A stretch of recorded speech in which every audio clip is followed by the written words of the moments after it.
gonna stop being lazy. Yeah.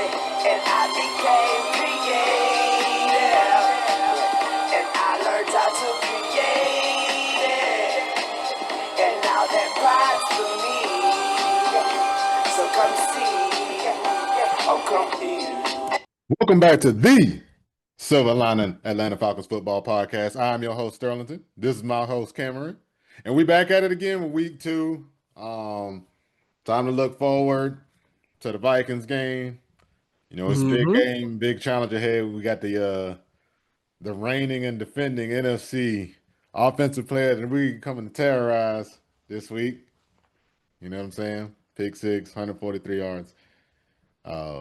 Let's not shit on him too hard though. The young guy won his first game in the NFL. Good for him in the comeback.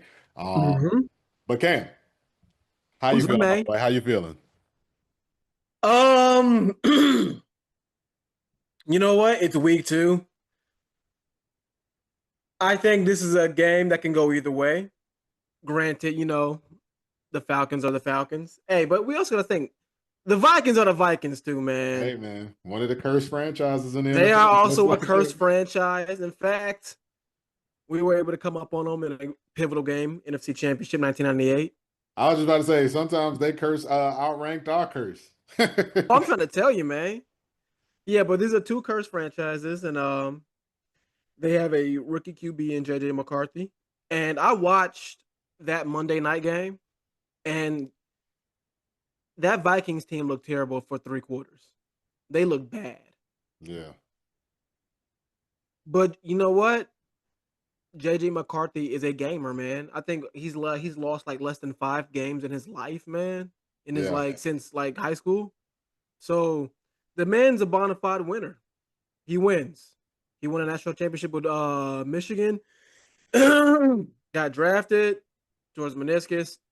Had a year to sit and develop, kind of similar to Penix. But Penix had to come in and play the last 3 games. So Penix has a little bit more experience than he does. But all in all, these are essentially 2 rookies who are at the helm. And Minnesota has a pretty solid defense. Yeah. They actually have a pretty solid team. Like they actually have a pretty good window right now in the sense that like they are paying a QB who's on a rookie deal so they can shell out more money for the rest of their team. So right now, you just trying to set off some Falcons fans right now. They was like, we would have been that would have been us if we didn't. We would have not paid Kurt. I understand. I get those Falcons fans, but you have to understand. What have we said time and time again? The worst place a franchise can be is where? QB purgatory, baby. QB purgatory, man. And truth be told, the Falcons are knee deep in QB purgatory. And right now, I'm seeing the light at the end of the tunnel. Hopefully, it comes to fruition. I believe Michael Penix is the prince that was promised. But hey, we need to see more tape. I'll be honest though. I'll say this much too though, because I thought about it, and it is a little not fair to compare the situations as far as QB purgatory because they had Kirk Cousins and then they had a stopgap and Sam Darnold, and it wasn't even going to be him. They were going to draft and probably start JJ McCarthy, but then they went stopgap with Sam Darnold. But with the Falcons, technically our purgatory started after Matt Ryan. And then it was like, all right, Mariota and Ritter. And then neither one of those guys was working out. Not that you expected Mariota to be your long-term future, but it was clear that, okay, this is a guy we depended on. He not that guy. Ritter is a guy we put in. And then we grabbed Heineke saying, hey, he can be a good backup. None of that was the help in Atlanta. And so, for the Falcons, they was like, yeah, let's go ahead and pay that premium on getting out of QB purgatory. But yeah, hey, I think you've been saying a lot of good stuff about the Vikings. If one of the things you said that caught my attention was that you said, Vikings got a solid team. Ultimately, I think this is going to basically be a matchup of, who's going to win, the better team or the better quarterback. And I guess, I'm showing my hand early, but I think the best quarterback to have worn purple at some point in this game is the one that was wearing it for the University of Washington, and that was Michael Penix Jr. Yeah, JJ You know what? I McCarthy. didn't think about that, man. This is kind of a rematch game, a national Yeah, championship rematch game. I didn't think about that. national championship. Yeah. Yeah. Okay. And look, the NFL got to be eating that storyline up, man. You got a national championship quarterback rematch. Um, basically, essentially two rookies starting at and look, between the two of them, I mean, that look, we know there tends to be a good game at the end of the game so far. McCarthy only got the one, Penix only got four, but each of these games have been a good one, except for the Falcons blowing out the Giants. If you're a Giants fan, you probably didn't enjoy that one, but every game's been a good one. So that's good for the NFL and lining their pockets. But yeah, I think this one of them matchups almost has a must win feel. It's not must win. Um, it's just that feeling of 0-2 starting your season when you were excited, and then how you've been a franchise that hadn't made the playoffs for the last 7 years. 0-2 feels daunting, but I think I don't think it'll be the end of the world, but I do think this is a game that I mean, if I'm just being honest, I want to see the Falcons win it. Oh, absolutely, man. I couldn't agree more. And it's a very winnable game. Granted, we are going into Minnesota, Yeah, and I want to bring up a stat just because yeah, the Falcons are 3-7 in our last 10 matchups against Minnesota. including the Josh Dobbs game and last year where it was back and forth until it was just back, back, back. Yeah, we're 3-7 in our last 10 games. Our last win coming in 2020 against these guys. Yeah, granted, we did win that NFC championship, the most iconic matchup between the two teams in '98. But since then, it hasn't really. They've kind of owned us. It's been actually pathetic. Yeah. Vikings always have they always have just enough to be a little better than us or a lot better than us, but they always have something to be better than us. And honestly, this is a team that they still better than us. Oh, Um, absolutely, man. This team but is absolutely better than us right now, roster wise. what I will say though is you know, I look at this game and each year is a little different. Obviously you have to look at the matchup last year. There's a lot of crossover between the teams from last year and the teams from this year, a lot of rollover. You look at how we moved the ball in that game, and honestly, this was smack dab in the middle of injured Kirk, and we moved the ball just fine for the first three quarters in the game last year. And I think that's where some of my you know my waveringness on it. So no, normally I would just, this game I would have picked the Vikings, and I'm just like, hey man, the Vikings better. We going on the road. We're not good against them. And they're gonna be super pumped. The fans gonna be super into it because they just come off a crazy Monday night win, a second Mhm. back-to-back primetime game, and it's the first home game of the year, and they probably looking at us as a mark. All right, let's be real. The fans for the Vikings, like, yeah, Falcons, I think we got them. You know what Oh I'm yeah, saying? they've circled this one on the calendar. They're like, oh Yeah, yeah, yeah. home opener against the Falcons. Oh yeah, I'm going to this one. This is gonna be a one I can go home happy afterwards. Yeah, they paying exactly. They like, all right, this the one that if I'm gonna spend my money, this the one that's gonna get the good one, be the good money spent. So they're gonna go ahead, have their house rocking. But the thing that I feel like I have to notice is, like I said, we moved the ball well against them last year for the first three quarters and then imploded in the fourth quarter. And also, JJ McCarthy, look, let's be real, man. He was JJ mid for the first three quarters of the game Monday. Hey In man, but fact, I saw the actually, he really wasn't even mid. hey, I saw the way that team galvanized around him in that fourth quarter, man. Yeah, Once they got a little bit momentum, once they got that first touchdown, once they were able to start moving that ball, ooh, I I started just waiting out when need I was the around him, man. well. Hey, If this I'm team, if we get the ball last, I got no concerns. If we get in the ball last and have time to score a touchdown, I got no concerns because I know Penix will do the thing.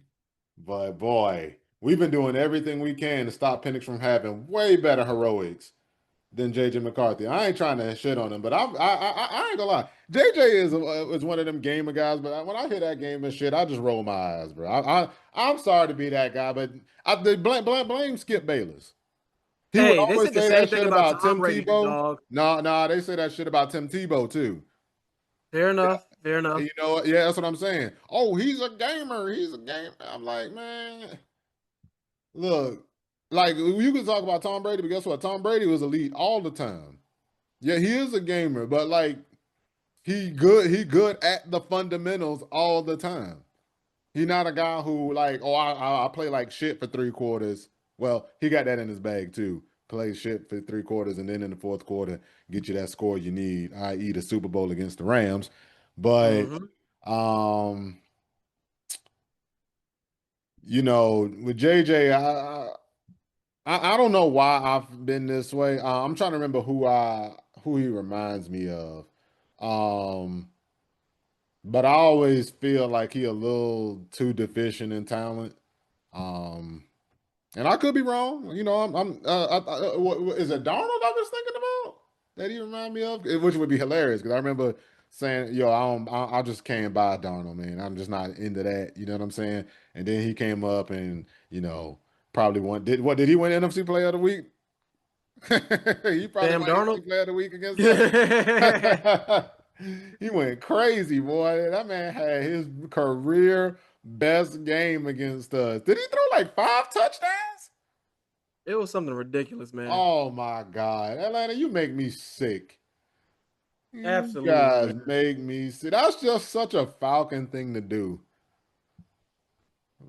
But back to being serious. So um I think they're gonna play better than they did Monday. See, the thing that is also different about the Bears than us is that the Bears are a familiar team.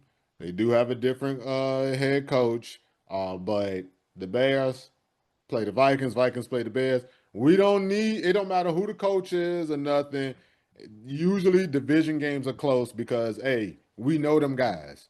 We It's play a them rivalry twice a game. year every year. You know what I'm saying? Yeah, like it's more carryover than normal, right? But I don't know. Maybe I'm just feeling kind of optimistic this week, even though maybe I shouldn't. The Falcons hadn't necessarily earned it, but I guess when I looked at the defense for us, when I talk about our game, right? Um, it's a game where really, if you talk about net field position, we essentially um, we had a huge turnover with the punt return, and we dropped basically 4 picks that game. And we only lost by 3. And we lost by 3 because the kicker missed the field goal, which it does look like Young who's gonna be playing again. So it's something you might still have to worry about. But I'm like, it took quite a bit for us to lose to a team with a more proven quarterback situation. And then you get in the rookie and Jeff Olbrich showed that he's gonna be aggressive. So I at least know we're gonna come for McCarthy.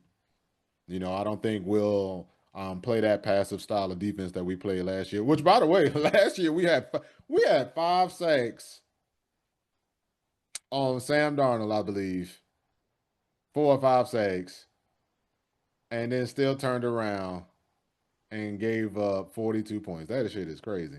That's crazy how a turnover can do though. We started turning the ball over crazy in that game, but uh yeah.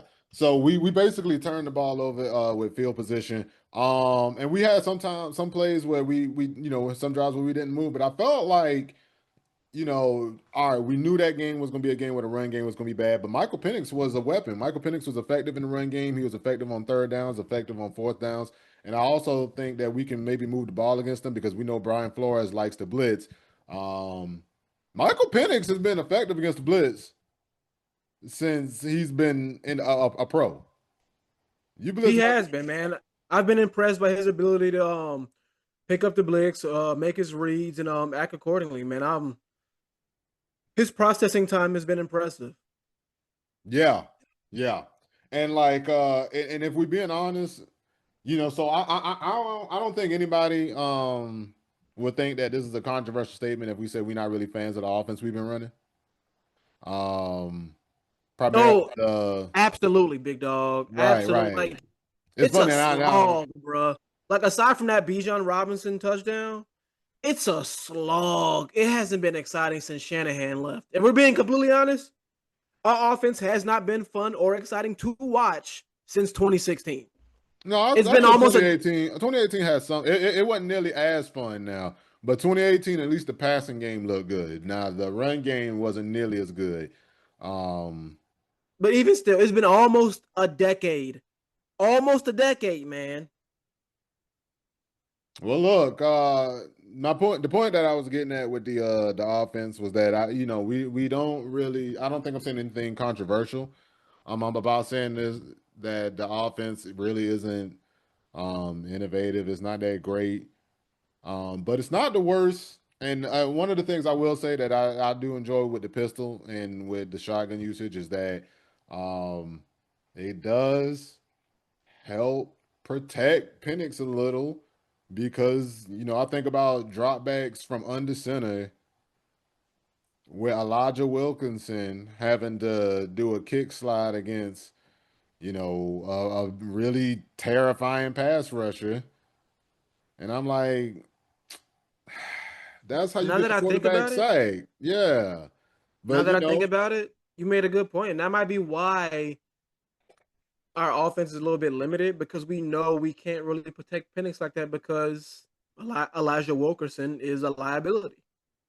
yeah, like he's gonna lose some matchups, you know what I'm saying? And so Yeah.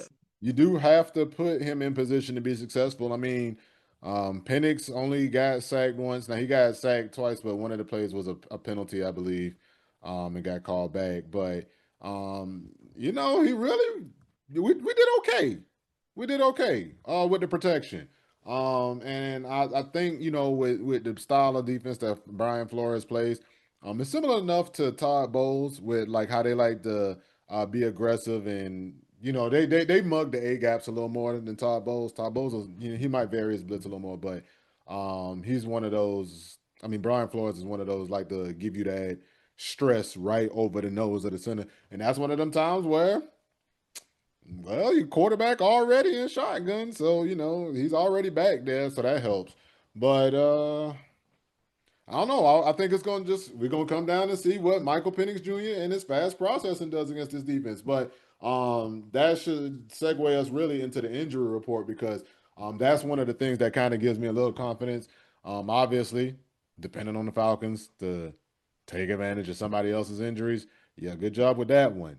But they are going to be missing some big names. Let me see. So the most recent injury report for them has Jeff Okuda and Andrew Van Ginkel both missing practice both Wednesday and Thursday due to injury. Now Okuda and both of them due to concussion actually, and so. The fact that Okuda is playing major meaningful snaps. I mean, look, he played here. Let's be real. We already know what we're getting into with Jeff Okuda. Mm-hmm. All right. And we kind of know that Michael Penix is a good enough quarterback to actually take advantage of you having a guy in the secondary that's even worse than Jeff Okuda playing meaningful snaps. All right. And now, hey, Cam, you seeing this shit? Oh yeah, I think I am. What is that? That's a person watching this podcast that hasn't subscribed. Subscribe. The button's down below. Matchup. And then Andrew Van Ginkel, that gives them a meaningful pass rusher that is a guy that they're not going to be able to throw at Elijah Wilkinson. So that's huge right there, right off the bat. Are they missing anybody else? I know Christian Darrisaw, their tackle, missed some time, but he was a limited participant today. Ryan Kelly didn't practice Wednesday or today. Uh, we didn't, in case we didn't date the show. We're doing it on Thursday, the 11th, before the game, the Falcons Vikings game. We're recording while the Green Bay Packers and the Washington Commanders are playing. And JJ McCarthy, he didn't practice, but that was obviously due to the birth of his child. Congratulations to him a second time this week. He's been having a crazy week this week. Let's see. Oh, got the wrong thing up.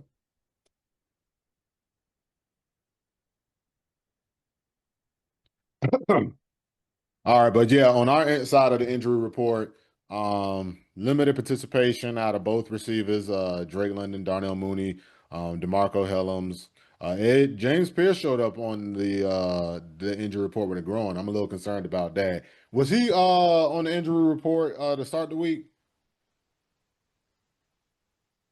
I believe so. Hold on, let me check. I want to say he was, man. But I don't think it's anything to be concerned about. I think he's gonna play.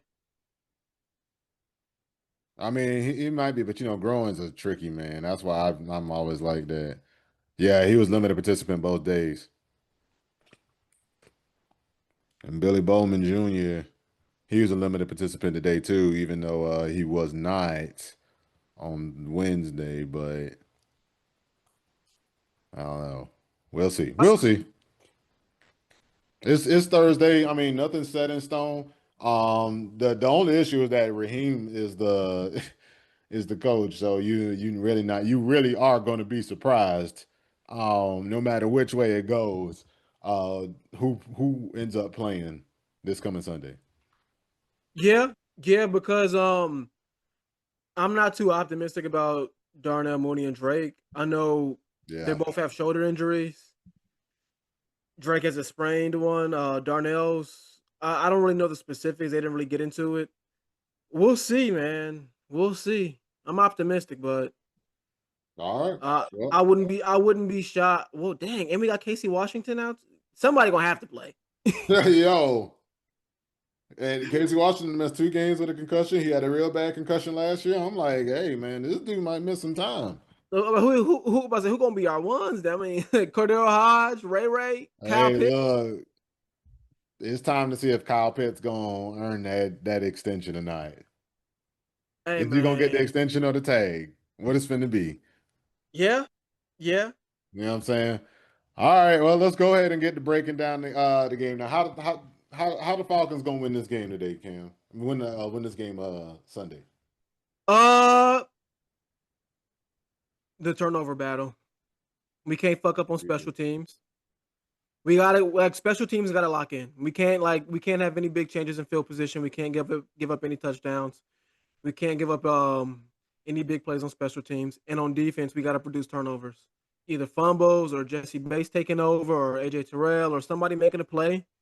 Somebody has to make a play on defense. We need to take the ball away. We need to find a way to get turnovers. And offensively, we need to find a way to make up explosive plays. I think we mentioned this before in the recap episode last a couple days ago, but Zach Robinson hasn't really been able to scheme up like a big play, scheme up an explosive play, at least from his tenure. At least in my belief, like it's been few and far between, and that's not to my liking. I don't like that. So maybe he's gonna have to change some things up offensively. Maybe Elijah Wilkinson being a hindrance on offensive line is kind of limiting his playbook. But we're gonna have to find a way to spice things up offensively because our playbook is very bland. Our runs are easily tails. Our passes are easily tails. Like we're gonna have to do something to spice things up offensively. Um, and yeah, man, I think those are the big keys. All right, brother. Look, for me, think about how the Falcons gonna win this game. And I mean realistically, right? Not like Like obviously, the cliches, turnover battle, time of possession, yada yada yada, right? But how is this Falcons team gonna beat this Minnesota Vikings team, right? Um, I think if I just transfer over what we did last game, and things that I think we did last game that we can do on this next game, hand on ball, but we gotta secure some of them. We got a younger Mm-hmm. quarterback coming in. He's a little smaller guy. Maybe we could try to get in his face, obscure his vision. Bat balls down. We got pretty good pressure. We're gonna have to get pressure, but like probably one of our biggest things that we always struggle with, or at least seemingly in my time as a Falcons fan, is dealing with mobile quarterbacks. We Mm. gotta get home. And if not, we got to have a spy. The one thing I think can't happen in this game is JJ McCarthy get to use his legs to extend plays and buy time for himself and make better reads. I think we want to make, like JJ McCarthy showed in the first game, that he had a little bit of a timing issue. We need to keep him off time. The biggest thing too is, we didn't talk about the elephant in the room, the jet in the room. But he got old Justin Jefferson over there. And that's a guy that if we're gonna win this game, we can't let him get loose. And so I think it's gonna come down to us having to also, shadow Justin Jefferson.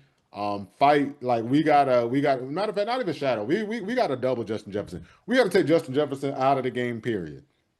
If it have to be like last year where Jordan Addison go crazy. Well, everybody went crazy last year, but not against AJ Terrell. But we gotta look to take Justin Jefferson out of the game. We got to make sure that we're trying to also get pressure and keep a spy. So I think we maybe the key might be a little bit more man to man coverage than I'm comfortable with, because if you run man to man coverage, problem man to man coverage is everybody turn their back to the quarterback, and then you got a mobile quarterback and you get away, and that's why I'm hoping maybe we can get some pressure and also keep a spy, right? And then on offense, um, look, we got to find a way to run the ball. I'm not feeling confident that we can. They're pretty strong in the interior. They can't get moved off the line. They're not the biggest guys, but they do bring Javon Hargrave and Jonathan Allen in the middle of that defense. Um, we're gonna probably have to do it a little more on the edge if Andrew Van Ginkel isn't in. They're gonna probably replace him with Dallas Turner. So I want to see some of us maybe being a little bit more diverse in the run game. I think I want to see. I don't know what we're gonna do because of Matthew Bergeron hadn't really leveled up his play. Um, but it's one game. I don't want to overreact to that, but I think it's time to just look at different runs and see, if you can get a guy like Chris Lindstrom on the move and let him pull and move and get to the second level. Try to get Bergeron to pull and move. Maybe he can get more push if you get him in motion, and we try to get the run game going that way. I would just like to see that though.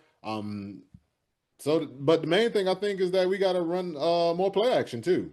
You know what I'm saying? Like we gotta show them different looks to quell that pass rush. Make them have to respect the threat of that run game, even if it's not coming, and also make sure that we keep some max protections in. Maybe we spread them out and make supplement the run game with the short pass game. Um, but that's really what it's going to take. No turnovers from us. Not that we've really had to worry about that, thankfully. That's been one of the best things about Cool. Excuse me, Cool, about Penix. So that's pretty much what I think. You know what I'm saying? Obviously, the cliches: don't turn the ball over, turn the ball over, but also really attack JJ McCarthy with the blitz and keep a spy on him. Don't take Judders out the game. And then obviously for us on offense, we got to run the ball. And let's get some explosive plays too. Yeah, let's punish them for Mm-hmm. blitzing us. You know what I'm saying? Now to get that, you might have to get some max protection calls in. But I really want to see us attack the secondary of that unit, because I don't really like what they have in the secondary. I think if they can't get it done with the front seven, they can be had. Right. Um, Now if the Falcons lose this game, how's about to happen, brother? In a heartbreaking fashion. Yeah. What's new? Heartbreak or Wow. embarrassment? I highly doubt we get blown out the water. I think it'll be a close game. Um, if we lose, it's because maybe MPJ turned the ball over too many times, maybe a couple interceptions, maybe we can't establish the run, maybe our offensive play calling is just as bland this week as it was last week. Maybe on defense, uh, we can't stop the run. We let JJ get away on scrambles. We let him extend plays. We let Jay Jettis do his thing. Yeah, there are a variety of ways we lose this game. I feel like this is the complete opposite of like Marvel Avengers Endgame, where like Doctor Strange has to find the one ending. Well, the one the one ending where where where the Avengers win. So we'll see, man. Because I'm like, granted, I don't think Minnesota's that good. I wouldn't call them Thanos level, but man, it's gonna take everything going our way to win this game. I don't think it'll take everything. I think it's about when things go our way and don't go our way. So the one scary thing about JJ McCarthy being a fourth quarter beast that was scary to me is I'm like, oh boy, I can see us coming in this game, getting pressure early, looking dominant early, and then getting into them fourth quarter shenanigans, bruh. Oh, the game turns into the Bears game, and that's the one Oh thing. my I God. was looking at that game and I was like, I would have much rather have lost how we lost against Tampa Bay than how the Bears completely folded at home against the Vikings. That's a much more embarrassing. Like ours was heartbreaking. Yeah. Heartbreaking is different from embarrassing. Yeah. Those Oh, are two we different know. I don't things. think you got to tell any Falcons fan. We all Now, you don't even 28. got to. You really don't even have to go back that far, to be honest. Being a Now, Falcons 20. fan it's just like that sometime, man. Oh, of course, man. So you know what? Last week was heartbreaking. I doubt this week will be embarrassing. But that's the thing about the Falcons. Every week can be heartbreaking. Yeah. Every weekend, you never know. They're always surprising us until we have consistent play on all or like on the offensive side of the ball. I'm just like, yeah, we'll see. Basically. And look, this is basically how I see this going, if it goes poorly, right? I still think it'll be a close game. That's the beauty of having my at least my personal confidence in Michael Penix Jr. He seems to play better when like the team needs him to play better. So like if the game start getting away, that's when he'll start getting better. Um, so if uh if this turned into a rough game, obviously it's gonna be because we can't protect Penix. I think. Yeah, I'd agree. That's in my opinion, that's the only way it can get rough. And if we can't protect him, he's on his ass. Now he's throwing interception, he's fumbling, and like, yeah, that's Well, shit, not yeah. even that, man. Look, if I'm being honest, I said we need to figure out the run game, but I don't know if I think we will. And so at that point, your only means of an offense is going to be moving the ball through the air. And we already might be shorthanded at receiver. Um, I can see us being shorthanded at receiver enough that the talent that we send out there is going to be commensurate with the talent that they put out there to cover those guys. And then, they're going to be able to take advantage of us up front because, let's be real. We got Ryan Newsel, who we still don't really know what he is or what he isn't. And then we got Elijah Wilkinson, who is your third string tackle. Mm-hmm. You know what I'm saying? A guy who hadn't played tackle in like almost 2 years or so. So, and hell, look, bold prediction. The more Elijah Wilkinson takes reps at tackles, the better he's gonna get. So maybe that's what'll happen. But obviously, I think it'll be that. And the opposite thing that the Falcons need to do on defense doesn't happen. So if the Falcons get beat in this game, it's gonna be because they let Justin Jefferson go off and because JJ McCarthy is gonna get to use his legs involved in this game. Mm-hmm. If, and honestly, the other thing too that's the real key for them is that they have Kevin O'Connell as head coach. No matter That's what, another this game's coming down to the fourth quarter, and Kevin O'Connell is good for like 4 or 5 wins every year where it's just off the strength of him being a great coach. So there's 3 facets I think that are key to this game. The team battle, the Yeah. quarterback battle, and the head coaching battle. If we win this game, it's because we won 2 out of 3. Yeah. Shit. You just basically picked us to lose then. I think we could win the quarterback battle, but shit, even the most avid Raheem defender, the most optimistic Raheem fan, I don't think they quite could put him on the same level as Kevin O'Connell. Like Kevin O'Connell, I give him those flowers, man. The dude is good. So what Falcon shenanigans do we have to look forward to in this game just to prepare ourselves mentally? Uh how do we Falcon this one? Yep. I mean, we got a good taste last week with the missed kick. I don't think that'll be the case this week. If anything, if it comes down to a kick and if it's Young Way, I bet money he make it. I bet money he make it this week because his job on the line. His livelihood in the I NFL is bet on the line. I bet if it come down on a kick this week, he make it. But I don't think it will. If it come down to some like shenanigans at the end, I think it'll be some shit like Michael Penix lead us on like a game. Either he'll lead us on a game tying or game leading drive, but we'll leave too much time on the clock. We'll be up by like 2 points or something. And then JJ McCarthy or whatever, or we get like a roughing the passer on defense or whatever, or a pass interference. They're in field goal range and they hit like a 58, 59 yarder to win the game, and we lose by 1. Oh, yeah, all right. And then we'll say, well, dang, Penix went off, so I can't be mad. But as a team, we rode the coaster and got hit in the nuts again at the end of the ride. Well, I guess that's a good segue into score predictions because we're running out of time. So, how you see this one going out, my boy? 31-30 Vikings. I kind of laid out the blueprint of how it's gonna happen. So, contrary to my normal path, which is to be very negative when picking the score because the Falcons can't handle positivity, I'm optimistic. I'm optimistic. I know it didn't all sound like it throughout the pod. You know, I talked about a lot of things that I feel like the Falcons do that you know, kind of curbs my faith a little. But I think the Falcons are about to give JJ McCarthy his welcome to the NFL moment. I know, crazy, I would love crazy. I would love it, baby. It's about to happen. It's about to happen in Minnesota House.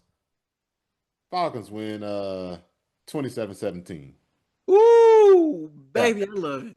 Pretty. I love it. Talk it into existence. I think it's gonna be pretty demonstrable. Okay. But yeah, time for us to get up out of here. You know, we run out of time. We ain't about to edit this one into a longer video. So, anything you want to say before we get out of here, Cam? It's been a pleasure as always. Look forward to a rapper reaction. All right. See you guys Sunday. Please like, subscribe, comment, share, hit the little bell when you want to hear some real niggas uploading. Catch us at x.com at VAG Line 91. Peace. Peace.